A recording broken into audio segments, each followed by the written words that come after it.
حضرت مہدی کی قیادت میں مسلمان صاحب ایمان اہل عرب یہودیوں اور عیسائیوں کی طاقت سے ٹکرائیں گے تو ان کی مدد کے لیے دو جانب سے اللہ تعالیٰ کچھ بھیجیں گے مدد. ایک تو آخری مرحلے میں مدد آئے گی حضرت مسیح عیسیٰ ابن مریم کا نزول، جو یہودیوں کی طرف رسول بنا کر بھیجے گئے تھے.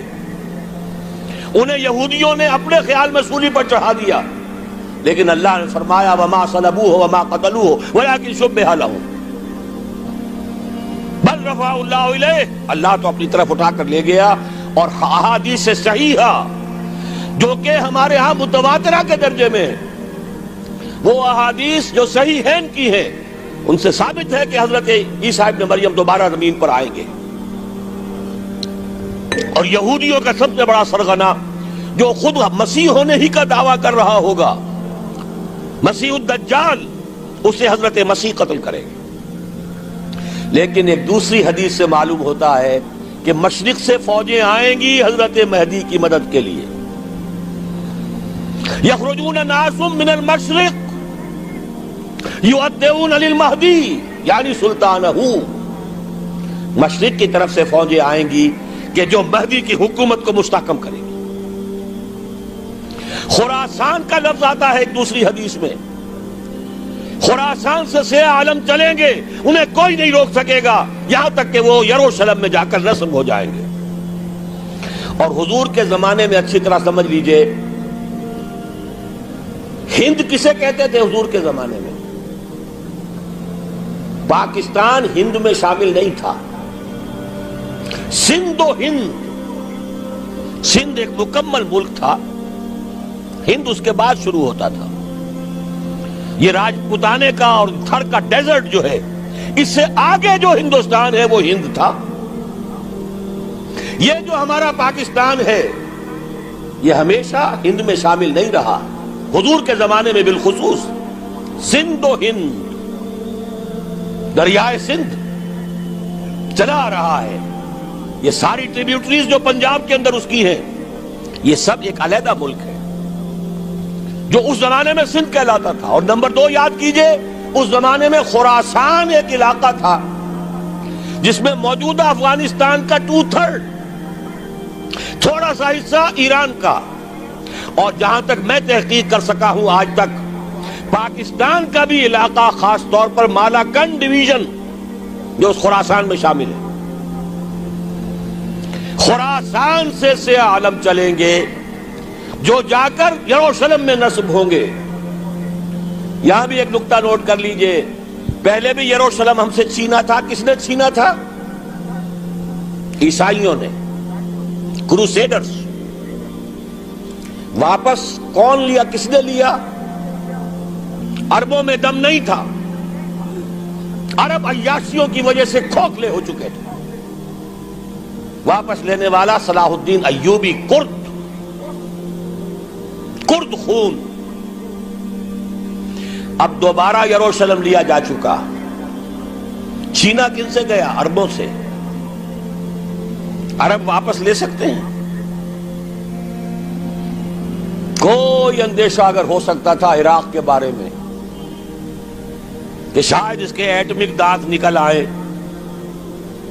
جو سازش کی گئی، جس طرح اس احمق اور پاگل صدام حسین کو دام میں پھنسایا گیا. صدام 100 جال، دام کہتے ہیں جال کو، 100 اس میں جو پھنسا ہے تو اگلا پچھلا کھایا پیا سب اگلوا لیا. اور ہے ہی کون؟ اس کے پاس ایٹمک ہتھیاروں کا ذخیرہ موجود ہے، اور کسی کے وہ ایٹمک دانت بھی نکلنے نہیں دے رہے. پاکستان کے اوپر کتنا دباؤ، اور ہمیں نہیں پتا کتنا کچھ دباؤ قبول کیا جا چکا. یہ تو سبھی مانتے ہیں. کیپ کر دیا گیا، روک دیا گیا، آگے تو نہیں بڑھ رہا، یہ تو سبھی مانتے ہیں. رول بیک بھی ہو گیا یا نہیں کچھ پتہ نہیں، لیکن کسی صورت یہ نہیں تسلیم کریں گے، قبول کریں گے کہ کسی مسلمان ملک کے پاس ایٹم بم آ جائے. یہودیوں کے پاس ذخیرہ موجود، سب جانتے ہیں.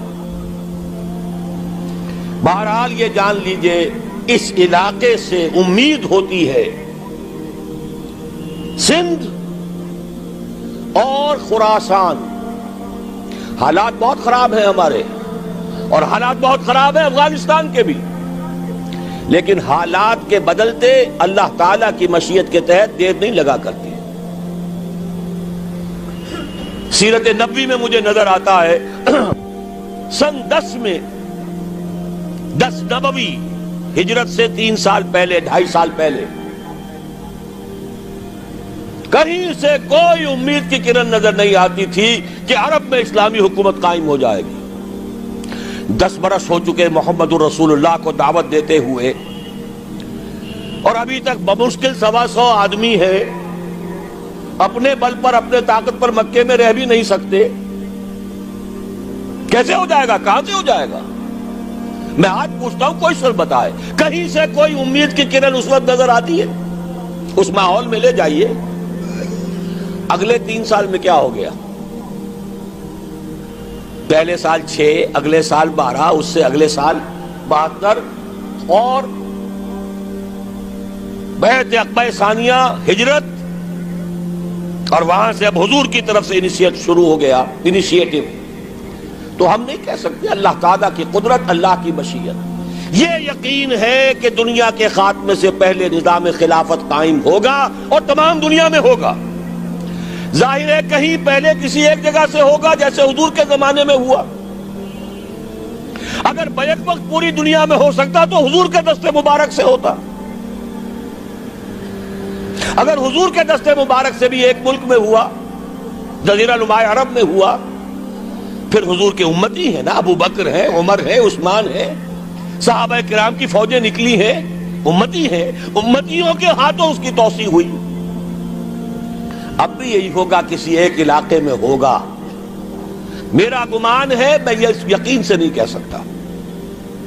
گمان بھی میرا ان احادیث کی روشنی میں ہے جو میں نے آپ کو بتا دی اور موجود ہے اس کتابچے کے اندر. علامہ اقبال نے بھی انہی کے حوالے سے کئی کہا ہے، میرے عرب کو آئی ٹھنڈی ہوا جہاں سے، میرا وطن وہی ہے، میرا وطن وہی ہے. اس علاقے سے کچھ ہونے والا ہے اور ہوگا انشاءاللہ. میری زندگی میں نہ ہو، آپ کی زندگی میں نہ ہو، کوئی پرواہ نہیں. حضرت حمزہ تو شہید ہو گئے غزوہ احد میں.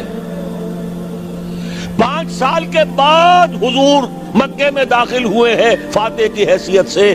حضرت حمزہ کی نگاہوں نے، ان آنکھوں نے تو نہیں دیکھا، عالم ارواح میں اللہ نے کیا مشاہدہ کرایا ہوگا انہیں، وہ تو ہمیں معلوم نہیں.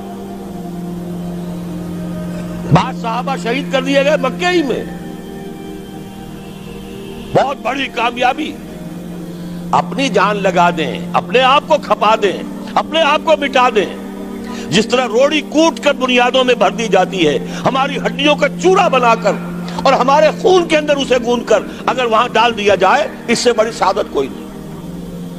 اس پر تعمیر ہو خلافت علی منہاج النبوہ کی، ہم اس کی بنیاد کے اندر دفن ہو جائیں، یہی بہت بڑی سعادت ہے. لیکن یہ ہوگا. میں نے عرض کیا تھا کہ یقین ہے مجھے کہ ہوگا،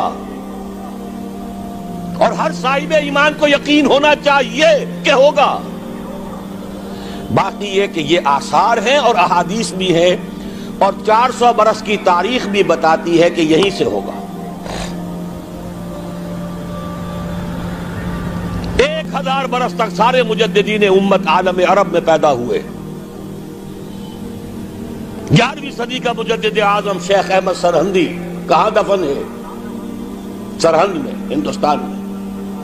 12ویں صدی کا مجدد اعظم شاہ ولی اللہ دہلوی کہاں دفن ہے؟ دہلی میں.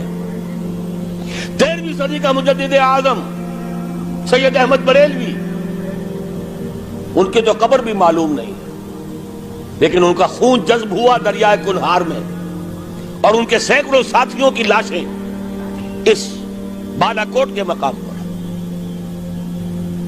14ویں صدی کے مجدد اعظم شیخ الہند، لیکن ان کے ساتھ ساتھ اتنے اعظم رجال علامہ اقبال جیسا مفکر، مولانا مودودی جیسا مصنف، مولانا الیاس جیسا مبلغ،